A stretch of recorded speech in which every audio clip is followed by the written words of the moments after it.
I am going to focus on two very major, game-changing developments that have taken place in our country over the last few days to convince you that indeed things in Kenya are changing too fast.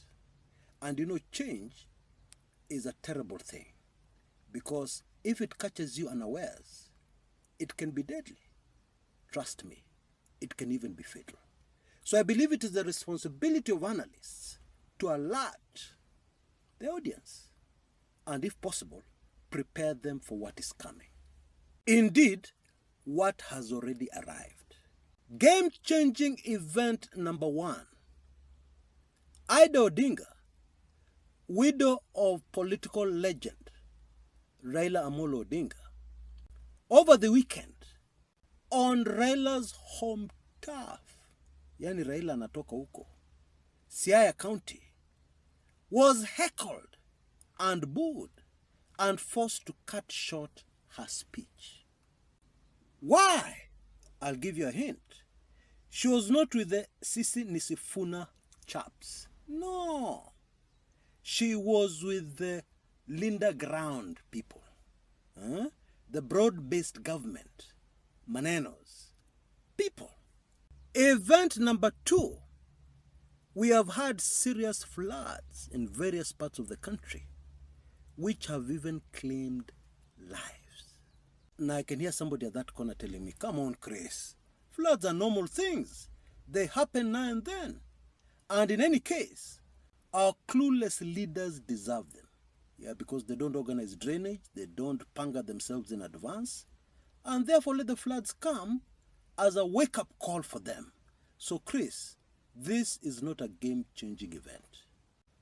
I have a different opinion. Please hear me out. Did you know that nature, Mother Nature, and the spiritual are twins? In fact, they are co-joined twins. Did you know that? Now, don't worry, I'm going to keep this very simple. I'm not going to go too deep into the spiritual, okay? They're actually co-joined twins. They're joined at the hip. How is this relevant to Kenyan politics right now?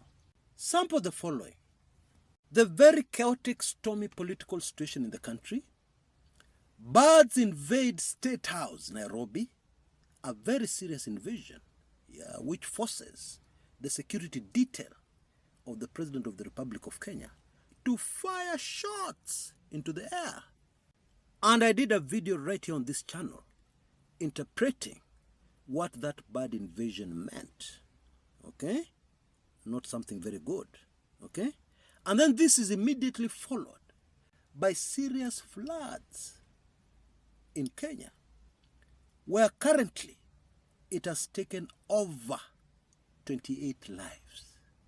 Now, I know that some of you will laugh at what I'm about to say, but I'll still say it anyway. Okay? Usually, nature confirms the spiritual. We explained the spiritual meaning of birds. Nature confirmed it almost immediately. Let me give you a little more information here. Did you know that before the 1982 failed coup attempt, there were very serious floods in Kenya that proved to be fatal for some Kenyans? Did you know that? Did you know before the fall of Kano in 2001, we had serious floods in Kenya? Mother Nature. El Nino, do you remember that? Please believe me, nature and the spiritual are twins. Nature always confirms the spiritual. But I will come back to that heavy story shortly. Back to Ida Odinga. Now, according to African custom and traditions in most tribes, widows are usually treated with respect. But even that aside, the respect Kenyans have for the late Raila Amolo Odinga, and especially deep inside Luo Nyanza, in his ancestral home, wouldn't you expect, even if people are not happy with the widow of Raila Odinga, to at least control themselves, persevere the pain, and give her room to at least finish a short speech? Don't you think that's how it should be? And that is why the fact that she was not allowed to finish her speech is very, very significant and very telling. You know, before this incident, there are very many analysts, maybe even me, who would have sworn that in the upcoming elections, Ida Odinga would have stood for any political seat, especially in Luo Nyanza, and she would have won early in the morning by a landslide. Well, clearly, we have been shown that is not factual. What? How Kenyan politics has changed. How fast things have changed. Don't you agree? In my opinion, this incident also confirms to us that the Nifuna movement, when it lands in Luo Nyanza, if and when it lands in Luo Nyanza, will receive a very, very warm reception, contrary to what many Kenyans believe. By the way, in my very latest, very hot, sizzling special report, I have given reasons why the government will never allow a Nifuna rally anywhere in Luo Nyanza, anywhere. And that this administration will go to great lengths to ensure any such rally does not happen. There is a very good reason, and it is a worrying reason. It is a very evil reason, but that is the reality of the situation. Now, very quickly before I go, my very latest special report, highly sensitive, it has information that you must have, okay? Highly sensitive information that you must have, including the evil plan of this regime, to get back into power after 2027. And not for 5 years.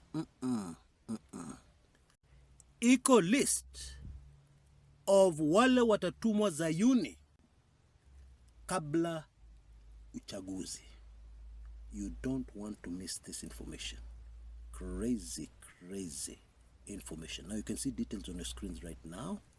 Please take full advantage of this very heavily subsidized price for this particular special report, which will automatically give you a permanent golden key.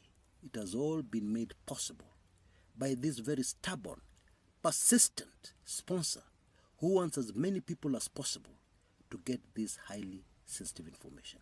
Please rush. This offer is about to come to an end. Only Kenya shillings 999 will not only give you this highly sensitive latest special report, but you will also get all the other special reports produced previously, including the one of how they finished Raila and why, and the people involved, etc., etc. All the details are in that highly sensitive previous special report. And many other special reports, General Gola, Jirongo, etc., etc. You cannot afford to miss all this information.